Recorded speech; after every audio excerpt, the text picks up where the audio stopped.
Bienvenidos a Colombia, el país más feliz del mundo. Aquí brilla el arco iris de la democracia. Es un país donde no hay desplazados, no tenemos grupos armados, ni tampoco vivimos en pobreza. En Colombia yo puedo expresarme porque soy libre de expresar mis opiniones. Toda la gente está constantemente feliz y parece realmente Suiza.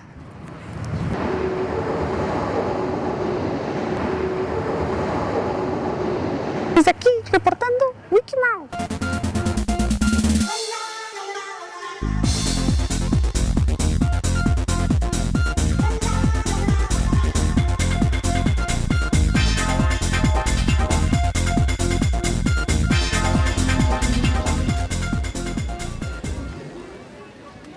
Voy al Congreso y trato de no andar callejeando mucho, en fin, bueno.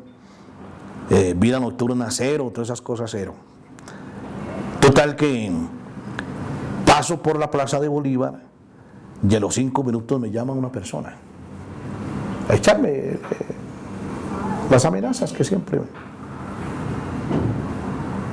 Yo anoto el celular, lo escribo, lo aseguro, después llamo y lo que me causa sorpresa, ya fui a denunciar a la fiscalía eso, es que me amenazan ya de un SAI o de un puesto de venta de llamadas de aquí, de Bogotá. Está bien que me llamen de Montería, pero si ya la persona me llama de Bogotá, yo salí corriendo a la fiscalía, por favor averigüen de a dónde me están llamando, por lo menos, en fin. La verdad es que hasta ahora ni la fiscalía me ha llamado, ni sé qué pasó, ni sé qué hicieron, ¿ya? Pero era muy coincidente, oyes, muy coincidente que yo llegara al Congreso y como a los 10 o 15 minutos, ¡brum!, ¡qué hijo de puta! Entonces no tienes nada más de qué hablar sino de las Bacrín. No tienes nada más que hablar sino de los paisas, hijo de puta. No hay más noticias en Bogotá. Hijo de puta, pum, pa. Ah, no, hay uno que son dos voces. Hay uno que me dice gonorrea. La primera palabra que hubo, gonorrea.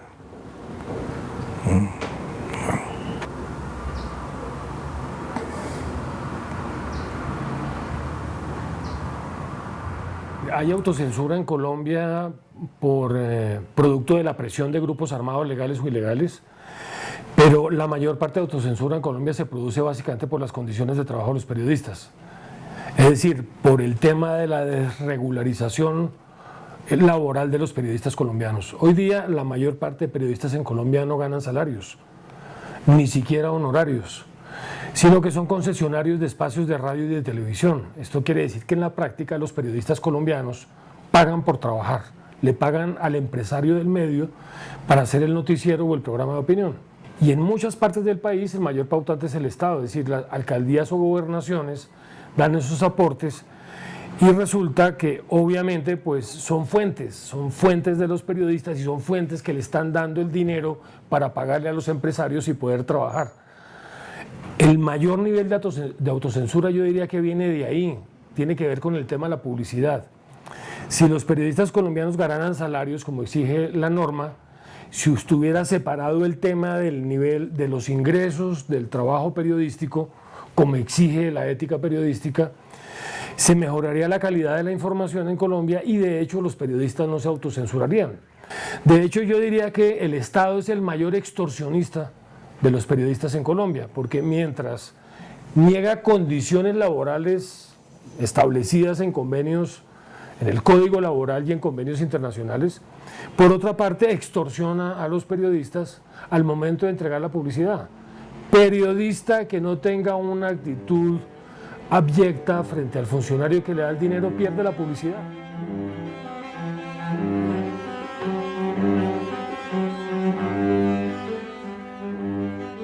Por otro lado, se sigue presentando una situación muy inquietante y es el hecho de la autocensura a nivel del periodismo, especialmente local. Si bien hay que reconocer esos avances en la seguridad de los periodistas, también es cierto que en muchas regiones los periodistas tienen temor a publicar información, de contarle a los ciudadanos lo que está sucediendo, porque saben que al publicar esa información puede haber algún tipo de consecuencia y represalia y prefieren autocensurarse.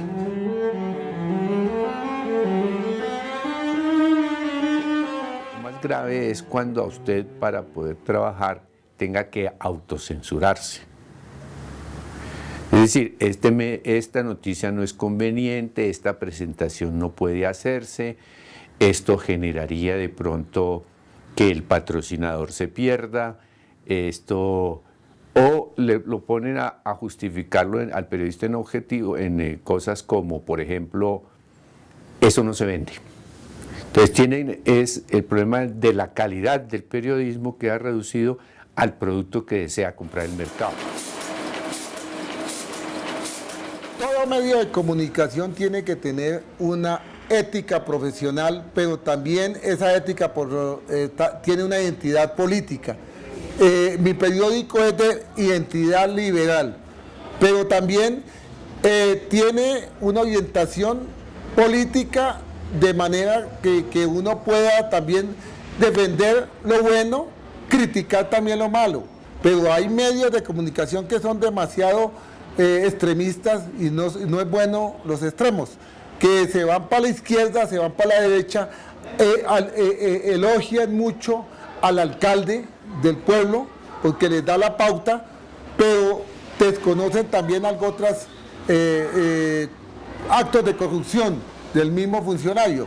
¿Por qué? Porque el periodismo de provincia está sometido precisamente a eso, a la mordaza, a callarlo, ¿sí? Por ejemplo, si a mí me quitan la publicidad, me quitan el periódico, me quitan el medio de publicar las cosas. Yo aquí he tenido problemas porque en 40 años he criticado al gobernador, al alcalde o al ministro y he tenido problemas, me cierran puertas. Por eso yo no he tenido una gran empresa, ni he tenido el éxito que otros medios han podido llegar, como también muchos medios se han cerrado porque le cierran la pauta de publicidad. Y por eso decía anteriormente, el éxito del periodismo de provincia y de base y el periodismo alternativo es la pauta de publicidad.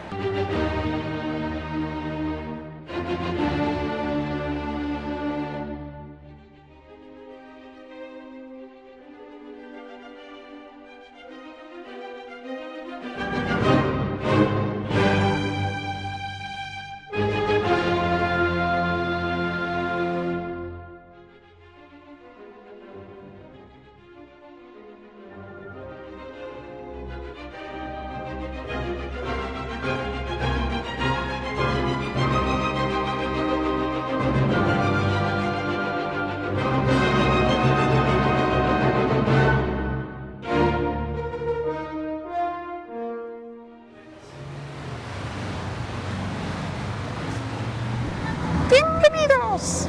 Hoy les voy a dar 3 consejos para ser un periodista autocensurado. Primero, recuerda el dicho, lo malo de la rosca es no estar en ella. Por eso si conocen a un empresario o a un político corrupto, mejor no hable de él. Segunda, no mete las naricitas donde no le importan y mantenga sus orejitas calladas. Y tercero, ¿para qué necesita hablar mal de Colombia? Si en Colombia no pasa nada. En Colombia, en general, en el periodismo hay autocensura. No solamente las mujeres se ejercen la autocensura, los hombres periodistas también. O sea, es una manera de violar el derecho a la información, a la libertad de expresión. Es una manera muy sutil porque parece que se tiene la libertad se tiene, pero existen formas simbólicas y no tan simbólicas que hacen que el periodista y la periodista se limiten en la información que dan. Hay también otros mecanismos de autocensura mucho más sutiles y que tienen que ver también con la labor profesional, como pues si puedo hacer un artículo aquí sobre la mata que está acá, pues para qué me voy allá al bosque a ensuciarme, a que se me dañen los zapatos, si esto puede ser una buena representación de eso, ¿sí? Entonces ahí yo creo que también hay un nivel de autocensura en lo profesional y en la calidad con la que se investigan los temas, y ahí también se ve afectada la información.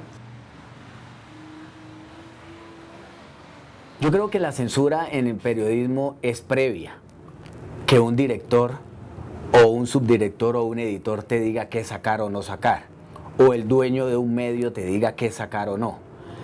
Ya puesta una noticia, la censura obviamente no existe, por supuesto, y menos si con las redes sociales la nota, la publicación se ha regado por todo el mundo. Yo creería que el Internet hoy nos da la posibilidad de ser más rigurosos con las noticias, pero también estar pendientes de una cosa, y es no dejarnos censurar, porque si no lo decimos nosotros, lo dicen los demás. El uso del derecho penal es el acoso judicial contra periodistas que hacen investigaciones de corrupción o de autoritarismo, de desviación de poder. Es muy importante que el derecho penal no entre en esa órbita. Si un periodista de mala fe produce un daño a un funcionario público porque sabe que publica una información falsa o no hace la tarea más mínima para confrontarla, para eso existe el derecho civil y hay que aplicar un test que es el test de la real malicia, comprobar que el señor actúa de mala fe. Si no actúa de mala fe, es suficiente con la rectificación, pero ahí no tiene que entrar el derecho penal porque eso inhibe a quienes realmente están haciendo un ejercicio muy importante de investigación sobre corrupción y publicación sobre esas materias. No es que eso debe ser penal, porque uno como periodista no puede tener absoluta libertad de ir diciendo lo que a uno le va apareciendo sobre una persona o sobre un tema.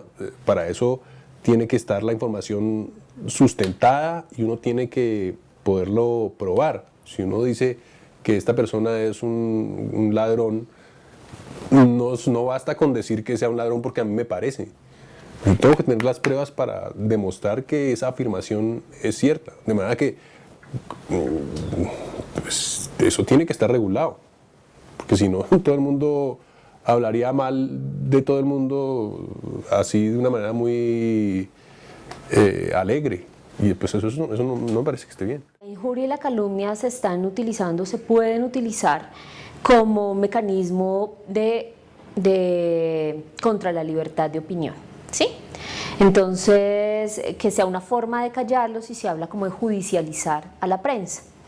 Entonces, si eso hace camino, entonces muy seguramente los columnistas, los que escriben artículos de opinión, cada vez les va a dar más miedo hablar, pues para no verse inmersos en un proceso judicial, con todas las implicaciones que eso tiene. Entonces, eso es muy delicado.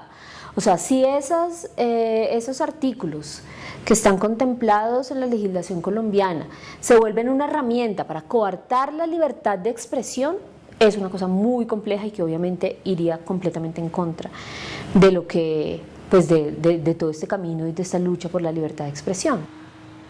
Cada persona creo que puede hacer el ejercicio y tratar de ver en los 2 canales de televisión que tenemos en Colombia, que controlan el 90% del rating y por ende el 90% del presupuesto de publicidad del país, y tratar de ver si hay diferencias informativas entre un noticiero y otro.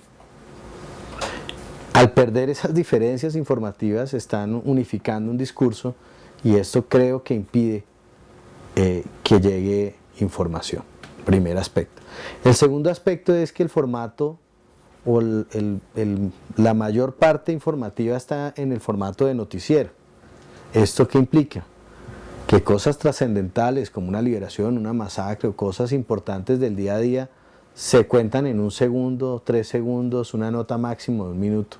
¿Cómo contar situaciones tan complejas del conflicto colombiano que nadie ha podido explicar todavía a profundidad en 3 segundos o en 1 minuto? Y esa información resumida en ese o compactada tendrá un efecto informativo o desinformativo. Wikileaks es algo que nos está mostrando que durante 7 años una cosa era la que salía en los medios y otra la que se hablaba al interior del gobierno. ¿Por qué se daba eso? Porque cuando se maneja una fuente, una sola fuente, y cuando esos medios de información, su única fuente era lo que dijera el ministro de turno y el presidente de turno, pues no cumplieron la labor fundamental de corroborar y de buscar la verdad y buscar otras fuentes. Y por eso acá durante 7 años se hablaron de desmovilizaciones, se hablaron de una serie de noticias, ¿sí?, de falsos positivos, de una serie de cosas que hoy Wikileaks y otras fuentes empiezan a comprobar que no eran así. ¿Dónde está la máxima de esto? En el hecho propio de que todos reconocen que no era tampoco algo que no se supiera, que habían voces pequeñas, ONGs, medios pequeños, que levantaban la mano y dijeron, no, eso no es así.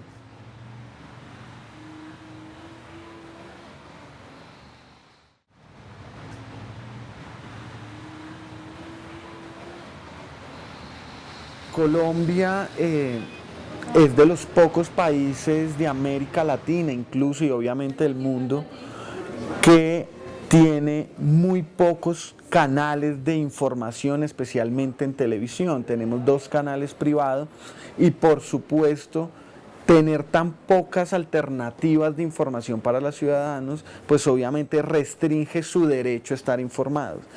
En una sociedad democrática es conveniente y es sano que se democraticen los medios de comunicación, que haya más espacios para que surjan alternativas de comunicación y, por supuesto, deberían existir 3, 4, 5 canales donde el ciudadano tenga la opción de elegir, tenga plena libertad por escoger cuál es el medio de comunicación que a él le interesa conocer.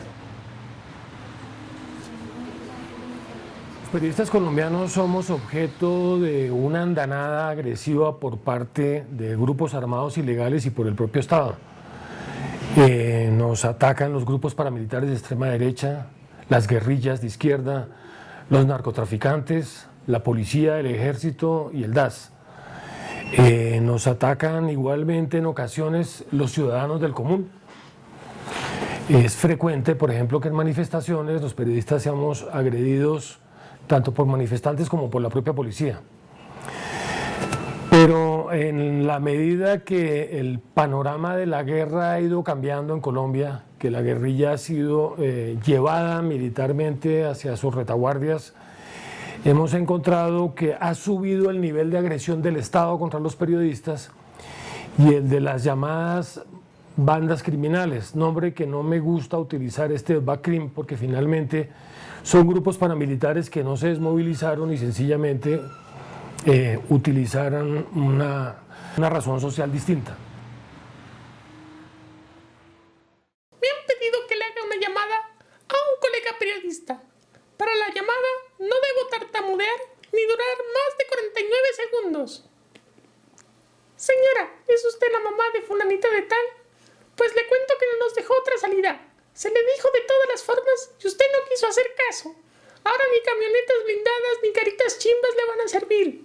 Nos tocó meternos con lo que más quiere. Eso le pasa por perra y por meterse en lo que no le importa, vieja gonorrea hijo de puta. Lo que hoy se dice que en el Notibara pues se desmovilizaron vagos, prostitutas, ladrones, sicarios de calle, delincuentes, eso también se dio en Córdoba. ¿Hasta dónde uno tenía el valor de denunciar eso? Pues la verdad es que el periodismo de Córdoba nunca tuvo el valor, y lo digo en colectivo, por instinto de conservación, porque sabía que si lo denunciaba, sencillamente estaba sometiéndose a una ejecución. Le sobreviene el llanto a uno, el sentir, la nostalgia, el dolor, pero también sabe que la satisfacción de haber contribuido de una u otra forma a que esas realidades se transformen. Entonces uno cree que ha cumplido su papel, que ha desafiado sencillamente los esquemas de la autocensura y de la mordaza, y que en algo está contribuyendo a que la situación de Córdoba cambie a través de las denuncias que ha hecho. Así se convierta uno en un chivo expiatorio de estas bandas y de estas organizaciones al margen de la ley.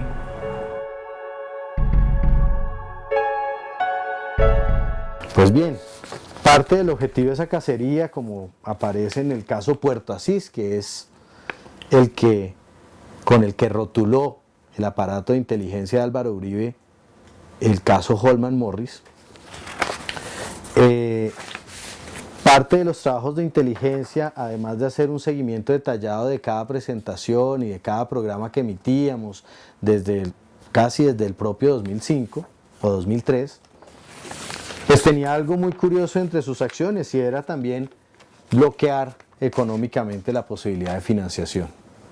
Eso es censura, y es en el estilo más dictatorial de la censura, y es una de las razones por las cuales en Ginebra se ha abierto una investigación contra el propio presidente Álvaro Uribe.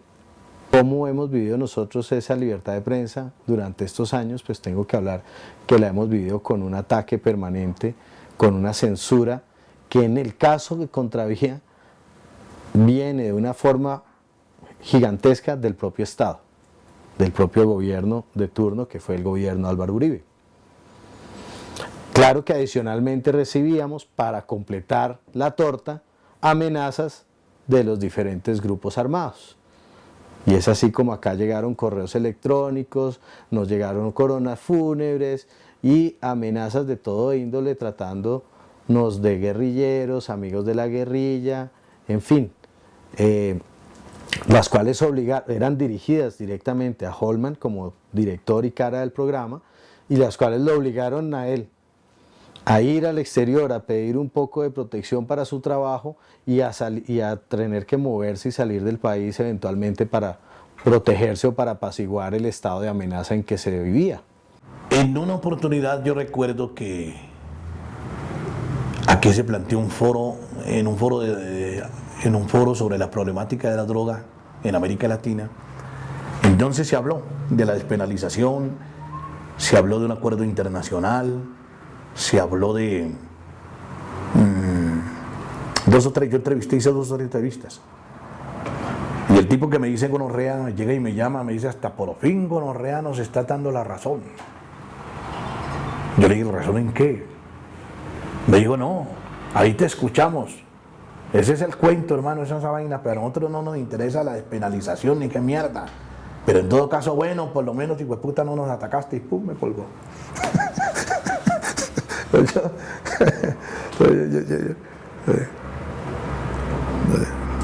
Una vaina jodida.